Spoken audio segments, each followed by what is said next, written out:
Hi, എല്ലാവർക്കും spoken English ക്ലാസ്സിലേക്ക് സ്വാഗതം.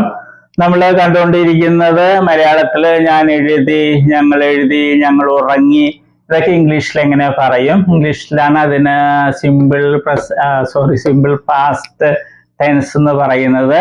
ഈ ടെൻസിന്റെ പേരൊന്നും പഠിക്കണമെന്നില്ല, സ്കൂൾ കുട്ടികളെ ഉദ്ദേശിച്ചാണ് ഞാൻ ഇതൊക്കെ പറയുന്നത്. ഇതുണ്ടാക്കുന്നത് വളരെ ലളിതമാണ്. വെർബിന്റെ പാസ്റ്റ് ഫോം, 4 ഫോംസ് ആണ് ഏറ്റവും പ്രധാനപ്പെട്ടത് നമ്മൾ കണ്ടു. അതിൽ പാസ്റ്റ് ഫോം ആണ് നമ്മളിവിടെ വയ്ക്കുന്നത്. അത് വെച്ചാൽ നമുക്ക് ഈ ടെൻസ് കിട്ടും. ഞാൻ എഴുതി, ഐ റോട്ട്, നമ്മളത് കണ്ടു. അതിന്റെ ക്വസ്റ്റ്യന് നമ്മൾ കണ്ടു. ആ റോട്ട് എന്നുള്ളത് 2ആയിട്ട് മുറിക്കും. കാരണം ഇംഗ്ലീഷിലെ വെർബിന്റെ ആദ്യത്തെ ഭാഗം കൊണ്ടൊന്ന് മുന്നിലിട്ടാണ് ചോദ്യം ഉണ്ടാക്കുന്നത്. അപ്പൊ ഇവിടെ ഒരു ഭാഗമുള്ളൂ, റോട്ട് എന്നൊറ്റ വാക്യമുള്ളൂ. അതുകൊണ്ട് അതിനെ 2ആയിട്ട് മുറിക്കും. മുറിക്കുമ്പോൾ ഡിഡ് റൈറ്റ്, ഇത് പ്രസന്റ് ഫോം ആണ് റൈറ്റ് എന്നുള്ളത്. ഡിഡ് റോട്ട് എന്ന് പറയില്ല എന്ന് നമ്മൾ കണ്ടു. അപ്പൊ ഡിഡ് റൈറ്റ്, അപ്പൊ ആ ഡിഡ് കൊണ്ടത് മുമ്പിലിട്ട് ക്വസ്റ്റ്യൻ ഉണ്ടാക്കി. ഇനി നെഗറ്റീവ് ഉണ്ടാക്കുന്നത് എങ്ങനെയാണ്? ഐ നോട്ട് റോട്ട്, ഞാൻ എഴുതിയില്ല, ഐ നോട്ട് റോട്ട് എന്നല്ല പറയുന്നത്. ഇതുപോലെ തന്നെ മുറിച്ചിട്ട് ഡിഡിന്റെയും റൈറ്റിന്റെയും ഇടയ്ക്ക് കൊണ്ടുപോയി നോട്ട് വയ്ക്കും. Note, did not write, I did not write, ഞാൻ എഴുതിയില്ല, അല്ലെ? അപ്പൊ ഡിഡ് നോട്ടിന്റെ ഷോർട്ട് ഫോം ആണ് എന്ത്? ഡിൻഡ്. ഇത് ഡിഡിന്റെ എന്നല്ല പറയുന്നത്, ഡിൻഡ് എന്നാണ്. ഡിൻഡ്. ഡിഡ് നോട്ടിന്റെ ഷോർട്ട് ഫോം ആണ് എന്ത്? ഡിൻഡ്. അപ്പൊ അത് വെച്ചാൽ മതി, എളുപ്പമാണ്. ഐ ഡിൻ റൈറ്റ്, ഞാൻ എഴുതിയില്ല. I didn't write my exam, ഞാൻ എന്റെ പരീക്ഷ എഴുതിയില്ല. I didn't write my exam this year, ഈ വർഷം ഞാൻ എന്റെ പരീക്ഷ എഴുതിയില്ല. അങ്ങനെ വാചകം അപ്പൊ വലുതായി. I didn't write my exam, I didn't go, I didn't go അല്ല, I didn't, I didn't go. I didn't went എന്ന് പറയരുത് ഒരിക്കലും. ഞാൻ പോയില്ല. ഐ ഡിൻ ഗോ, ഞാൻ പോയില്ല. ഐ ഡിൻ സ്ലീപ്, ഞാൻ ഉറങ്ങിയില്ല. ഞാൻ ഉറങ്ങിയില്ല. ലാസ്റ്റ് നൈറ്റ്, കഴിഞ്ഞ രാത്രിയിൽ ഞാൻ ഉറങ്ങിയില്ല. ലാസ്റ്റ് നൈറ്റ്, കഴിഞ്ഞ രാത്രി. ഐ ഡിൻ സ്ലീപ്, ഞാൻ ഉറങ്ങിയില്ല. അല്ലെങ്കിൽ I didn't sleep last night. സമയത്തെ സൂചിപ്പിക്കുന്ന വാക്കുകൾ ആദ്യം പറയാം അല്ലെങ്കിൽ അവസാനം പറയാം. അങ്ങനെ പറയാം. ഐ ഡിൻ ഹെൽപ്പ്, ഞാൻ സഹായിച്ചില്ല, ഞാൻ അവരെ സഹായിച്ചില്ല. I didn't help them, I didn't help them, ഞാൻ അവരെ സഹായിച്ചില്ല. ഐ ഡിൻ സിംഗ്, ഞാൻ പാടിയില്ല, ഞാൻ ആ മീറ്റിംഗിൽ പാടിയില്ല. I didn't sing in the meeting, I didn't sing in the meeting. We വെച്ച്, ഇത് തന്നെ സെയിം മെത്തേഡാ, ഒരേ രീതി തന്നെയാണ്. ഒരെണ്ണം പഠിച്ചാൽ ബാക്കിയെല്ലാം നമുക്ക് പ്രാക്ടീസ് ചെയ്ത് സ്വന്തമാക്കാം. വി ഡിൻ റൈറ്റ്, ഞങ്ങൾ എഴുതിയില്ല. വി ഡിൻ ഗോ, ഞങ്ങൾ പോയില്ല. വി ഡിൻ സ്ലീപ്, ഞങ്ങൾ ഉറങ്ങിയില്ല. വി ഡിൻ ഹെൽപ്പ്, ഞങ്ങൾ സഹായിച്ചില്ല. വി ഡിൻ സിംഗ്, ഞങ്ങൾ പാടിയില്ല. യു ഡിൻ റൈറ്റ്, നീ എഴുതിയില്ല. യു ഡിൻ ഗോ, നീ പോയില്ല. യു ഡിൻ സ്ലീപ്, നീ ഉറങ്ങിയില്ല. യു ഡിൻ ഹെൽപ്പ്, നീ സഹായിച്ചില്ല. യു ഡിൻ സിംഗ്, നീ പാടിയില്ല. ഇത് സിംഗുലർ ഒക്കെ ആണെങ്കിലും ഇത് തന്നെ ഉപയോഗിക്കുള്ളൂ ഈ ടെൻസില്. ഹി ഡിൻ റൈറ്റ്, അവൻ എഴുതിയില്ല, അവന്റെ പരീക്ഷ എഴുതിയില്ല. He didn't write his exam, he didn't write his exam. He didn't go, അവൻ പോയില്ല. ഹി ഡിൻ സ്ലീപ്, അവൻ ഉറങ്ങിയില്ല. ഹി ഡിൻ ഹെൽപ്പ്, അവൻ സഹായിച്ചില്ല. ഹി ഡിൻ സിംഗ്, അവൻ പാടിയില്ല, അവൻ നന്നായി പാടിയില്ല. He didn't sing well, he didn't sing well. Okay. ഇനി ഷീ, ഇതുപോലെ തന്നെ. ഷീ ഡിൻ റൈറ്റ്, അവൾ എഴുതിയില്ല. ഷീ ഡിൻ ഗോ, അവൾ പോയില്ല. ഷീ ഡിൻ സ്ലീപ്, അവൾ ഉറങ്ങിയില്ല. ഷീ ഡിൻ ഹെൽപ്പ്, അവൾ സഹായിച്ചില്ല. ഷീ ഡിൻ സിംഗ്, അവൾ പാടിയില്ല. ദേ ഡിൻ റൈറ്റ്, അവർ എഴുതിയില്ല. ദേ ഡിൻ ഗോ, അവർ പോയില്ല, അവർ ഇന്നലെ പോയില്ല. ദേ ഡിൻ ഗോ യെസ്റ്റർഡേ, അല്ലെങ്കിൽ യെസ്റ്റർഡേ ദേ ഡിൻ ഗോ, രണ്ടും പറയാം, നമ്മൾ നേരത്തെ കണ്ടതാണ്. ദേ ഡിൻ സ്ലീപ്, അവർ ഉറങ്ങിയില്ല. ദേ ഡിൻ ഹെൽപ്പ്, അവർ സഹായിച്ചില്ല, അവർ എന്നെ സഹായിച്ചില്ല. ദേ ഡിൻ ഹെൽപ്പ് മീ, എന്നെ അവർ സഹായിച്ചില്ല, അവർ എന്നെ സഹായിച്ചില്ല. നമുക്ക് മലയാളത്തെ അങ്ങോട്ടും ഇങ്ങോട്ടൊക്കെ തിരിച്ചു പറയാം. അവർ എന്നെ സഹായിച്ചില്ല, എന്നെ അവർ സഹായിച്ചില്ല. പക്ഷെ ഇംഗ്ലീഷിൽ അങ്ങനെ പറ്റില്ല. ദേ എന്ന് തന്നെ ആദ്യം പറയാം. They didn't help me, they didn't help me. Okay. They didn't sing, അവർ പാടിയില്ല. അപ്പൊ ഇത് വളരെ എളുപ്പമാണ്. ഇത് മൂന്നാമത്തെ വാചകമാണ്. ഇനി ഒരു വാചകം, നെഗറ്റീവ് ക്വസ്റ്റ്യനും കൂടിയുണ്ട്.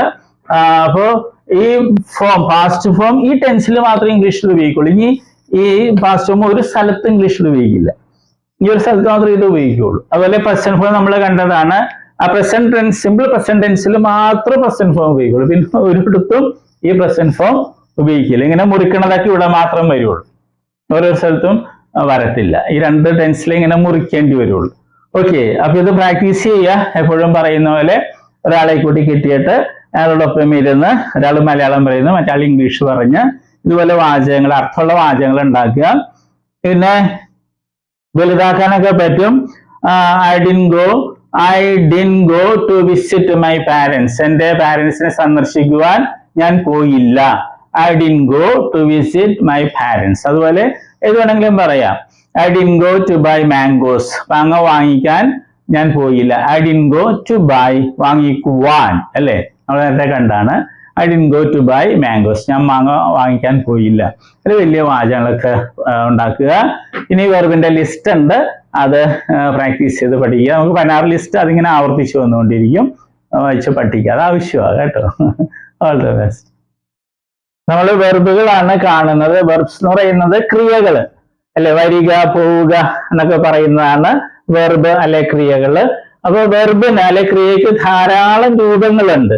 ഉദാഹരണമായിട്ട് മലയാളത്തിൽ എഴുതുക എന്ന ക്രിയ അല്ലെങ്കിൽ വെർബ് എടുക്കുക, അങ്ങനെ ഒത്തിരി രൂപങ്ങൾ. എഴുതുക, എഴുതും, എഴുതുകയാണ്, എഴുതിയിട്ടുണ്ടായിരുന്നു, എഴുതുവാൻ, എഴുതുമായിരുന്നു, എഴുതണമായിരുന്നു, അങ്ങനെയൊക്കെ ധാരാളം രൂപങ്ങൾ മലയാളത്തിലുണ്ട്. അതുപോലെ ഇംഗ്ലീഷിലുണ്ട് ധാരാളം ഫോംസ്, രൂപങ്ങളുണ്ട്. അതിൽ 4 എണ്ണമാണ് ഇംഗ്ലീഷിലെ ഏറ്റവും പ്രധാനപ്പെട്ട രൂപങ്ങൾ. അതേതൊക്കെയാണ്? ഫോം എന്ന് വെച്ചാൽ രൂപം. Base form, present form, past form, past participle form. ഈ 4 രൂപങ്ങളാണ് ഏറ്റവും പ്രധാനപ്പെട്ടത്. കാരണം ഇംഗ്ലീഷില് എല്ലാ ടെൻസ് എന്ന് പറയുന്നത് അത് മറ്റൊക്കെ ഉണ്ടാക്കുന്നത് ഈ 4 എണ്ണത്തില് ഏതെങ്കിലുമൊക്കെ ഉപയോഗിച്ചാണ് ടെൻസും മറ്റും ഉണ്ടാക്കുന്നത്. അപ്പൊ ഈ 4 എണ്ണം അറിഞ്ഞിരിക്കണം, എങ്കിലേ ഇംഗ്ലീഷ് സംസാരിക്കാനും എഴുതാനൊക്കെ സാധിക്കുകയുള്ളൂ. ഉദാഹരണമായിട്ട് ബേസ് ഫോം അല്ലേ, ഉദാഹരണമായിട്ട് റൈറ്റ് എന്ന വെർബ് എടുക്കുന്നു. അതിന്റെ അർത്ഥം എന്താണ്? എഴുതുക. പ്രസന്റ് ഫോമില് റൈറ്റ് ഉണ്ട്, റൈറ്റ്സും ഉണ്ട്. ഇത് പ്ലൂറലാണ്, ഇത് സിംഗുലർ ആണ്. ഇതിന്റെ അർത്ഥം എന്താണ്? എഴുതാറുണ്ട് അല്ലെങ്കിൽ എഴുതുന്നു. ഇത് രണ്ടുപേരെ അർത്ഥം മലയാളത്തില്. പല കുട്ടികളും പ്രസന്റ് ഫോമിൽ ചോദിക്കുമ്പോൾ അവര് എഴുതുക എന്ന് പറയും. അത് തെറ്റാണ്. ഈ പ്രസന്റ് ഫോമില് റൈറ്റിന്റെ അർത്ഥം എഴുതാറുണ്ട് എന്നുള്ളതാണ്. എഴുതുക എന്നുള്ളത് ബേസ് ഫോമാ. ഇത് ഒത്തിരി പേര് തെറ്റായിട്ട് സ്കൂളിൽ പഠിച്ചിട്ടുണ്ട്. പാസ്റ്റ് ഫോമില് അതിന്റെ അർത്ഥം എന്താണ്? വാക്ക് എന്താണ്? റോട്ട്. അതിന്റെ അർത്ഥം എഴുതി എന്നുള്ളതാണ്. പിന്നെ പാസ്റ്റ് പാർട്ടിസിപ്പിൾ ഫോം ഉണ്ട്, അതിന്റെ റൈറ്റിൻ്റെത് റിട്ടൺ എന്നുള്ളതാണ് ആ ഫോം. അതിന് പല അർത്ഥങ്ങളുണ്ട്, മാറി മാറി വരും. പിന്നെ ഒരു കാര്യം നമ്മൾ അറിഞ്ഞിരിക്കുക, ഈ ബേസ് ഫോമും പ്രസന്റ് ഫോം പ്ലൂറലും, ബേസ് ഫോമും പ്രസന്റ് ഫോം പ്ലൂറലും ഇംഗ്ലീഷ് ഭാഷയിലെ വെർബുകൾക്ക് ഒരെണ്ണത്തിനൊഴികെ, ബി എന്ന വെർബിനൊഴികെ ബാക്കി എല്ലാ വെർബുകൾക്കും ഒരേപോലെയാണ്. സ്പെല്ലിങ്ങും ഉച്ചാരണമൊക്കെ ഒരേപോലെ തന്നെയാണ്. ഏത്? ബേസ് ഫോമും പ്രസന്റ് ഫോം പ്ലൂറലും. അർത്ഥം വ്യത്യാസമുണ്ട്. ബേസ് ഫോമിൽ എഴുതുക എന്നുള്ളതാണ് റൈറ്റ് എന്ന് പറയുമ്പോൾ, പ്രസന്റ് ഫോമിൽ റൈറ്റ് എന്ന് പറയുമ്പോൾ എഴുതാറുണ്ട് എന്നുള്ളതാണ്. ഇംഗ്ലീഷ് ഭാഷയിൽ 1,70,70,000-ലധികം വെർബുകൾ, ക്രിയകളുണ്ട്. അപ്പൊ അതില് ഈ വെർബ് ഒഴിച്ച്, ബി എന്നൊരു വെർബുണ്ട് ഇംഗ്ലീഷില്, അത് ഒഴിച്ച് ബാക്കി എല്ലാ വെർബുകളുടെയും ബേസ് ഫോമും പ്രസന്റ് ഫോം പ്ലൂറലും ഒരേപോലെ, ഒരേ സ്പെല്ലിംഗ്, ഒരേ ഉച്ചാരണം. ഓക്കെ, അതുകൊണ്ട് നമ്മൾ ഇത് പ്രത്യേകിച്ച് പഠിക്കില്ല. നമ്മൾ ഇത് 3 പഠിക്കുന്നത്. അത് നമ്മൾ സ്കൂളിൽ പഠിച്ചിട്ടുണ്ട് അല്ലെ. Come, came, come, go, went, gone, അത് തന്നെ സാധനം. പിന്നെ നേരെ ഒരു കാര്യവും കൂടി, ഇംഗ്ലീഷിൽ നേരത്തെ പറഞ്ഞു 1,70,70,000 വെർബ്സ് ഉണ്ട്. അതിൽ ഭൂരിഭാഗം വെർബുകളുടെയും ഈ പാസ്റ്റ് ഫോമും പാസ്റ്റ് പാർട്ടിസിപ്പിൾ ഫോമും ഉണ്ടാക്കുന്നത് ഈ പ്രസന്റ് ഫോമിന്റെ കൂടെ ഡി അല്ലെങ്കിൽ ഇ ഡി എന്ന് കൂട്ടിച്ചേർത്താണ്. ഒരിക്കൽ കൂടി പറയട്ടെ, ഇംഗ്ലീഷ് ഭാഷയിലെ ഒട്ടുമിക്ക വെർബുകളുടെയും പാസ്റ്റ് ഫോമും പാസ്റ്റ് പാർട്ടിസിപ്പിൾ ഫോമും ഉണ്ടാക്കുന്നത് ഡി അല്ലെങ്കിൽ ഇ ഡി എന്ന് പ്രസന്റ് ഫോമിന്റെ ഈ പ്ലൂറലിനോടുകൂടെ കൂട്ടിച്ചേർത്താണ്. അല്ലാതെ കുറെ വെർബ്സ് ഉണ്ട്. അപ്പൊ പക്ഷെ അതാണ് നമുക്ക് ഒത്തിരി ഉപയോഗിക്കുന്നത്. അതിലൊരു ഒരെണ്ണമാണ് ഇത്, റൈറ്റ്, റോട്ട്, റിട്ടൺ. ഇത് മൂന്ന് രീതിയാണ്. റൈറ്റ് ഇത് വേറെ രീതി, റോട്ട് ഇത് റിട്ടൺ. ഓക്കെ, അപ്പൊ നമ്മൾ ഇത് 3 പഠിക്കുകയുള്ളൂ. നേരത്തെ പറഞ്ഞതുപോലെ ഇത് പ്രത്യേകിച്ച് പഠിക്കേണ്ട കാര്യമില്ല, ബേസ് അർത്ഥം അറിഞ്ഞിരുന്നാൽ മതി. ഓക്കെ, ഇപ്പൊ കമ്മിന്റെ അർത്ഥം എന്ന് പറഞ്ഞാൽ വരിക. ബേസ് ഫോമിൽ കം എന്ന് പറഞ്ഞാൽ വരിക എന്നായിരിക്കും. പ്രസന്റ് ഫോമിൽ വരാറുണ്ട് എന്നായിരിക്കും അർത്ഥം. ഉച്ചാരണവും സ്പെല്ലിങ്ങും ഒന്ന് തന്നെ ആയിരിക്കും. അപ്പൊ നമ്മളിത് 3 സ്കൂളിൽ നമ്മൾ പഠിച്ചിട്ടുണ്ട്. അത് ശരിയായിട്ടൊന്ന് മനസ്സിലാക്കണമെന്നേ ഉള്ളൂ. നമ്മളൊരു 16 ലിസ്റ്റ് വെർബുകൾ ഉണ്ടാക്കിയിട്ടുണ്ട്. ഏറ്റവും കൂടുതൽ ഉപയോഗിക്കുന്ന വെർബ്സ് ആണ് ഇടിയും ചേർത്തതും ഉണ്ട്, പിന്നെ പ്രത്യേകതയുള്ള വെർബ്സും ഉണ്ട്. അത് നമ്മൾ പഠിക്കണം. ഇന്ന് കാണുന്നത് നമ്മളെ വെർബുകളുടെ ലിസ്റ്റിലെ 13ാമത്തെ ലിസ്റ്റ് ആണ്. വെർബുകളുടെ ധാരാളം രൂപങ്ങളിലെ 4 രൂപങ്ങളാണ്. ഫോംസ് ആണ് ഏറ്റവും പ്രധാനപ്പെട്ടത്. Base form, present form, past form, past participle form. കാരണം ഇത് ഉപയോഗിച്ചാണ് ഇംഗ്ലീഷിലെ എല്ലാ ടെൻസുകളും മറ്റൊക്കെ ഉണ്ടാക്കുന്നത്. അപ്പൊ ഇവ അറിയാതെ ഇംഗ്ലീഷ് ഭാഷ എഴുതാനോ സംസാരിക്കാനോ സാധിക്കുകയില്ല. അപ്പൊ ഇവ നമ്മൾ ശരിക്കും പഠിക്കണം. പിന്നെ നമ്മളൊന്ന് ശ്രദ്ധിക്കുക, ബേസ് ഫോമും പ്രസന്റ് ഫോം പ്ലൂറലും ഒരേപോലെയാണ് ഇംഗ്ലീഷില്. ഉച്ചാരണവും സ്പെല്ലിങ്ങും അർത്ഥം വ്യത്യാസമുണ്ടെന്ന കാര്യം മറക്കരുത്. അതുകൊണ്ട് നമ്മൾ ബേസ് ഫോം പ്രത്യേകിച്ച് പഠിക്കില്ല.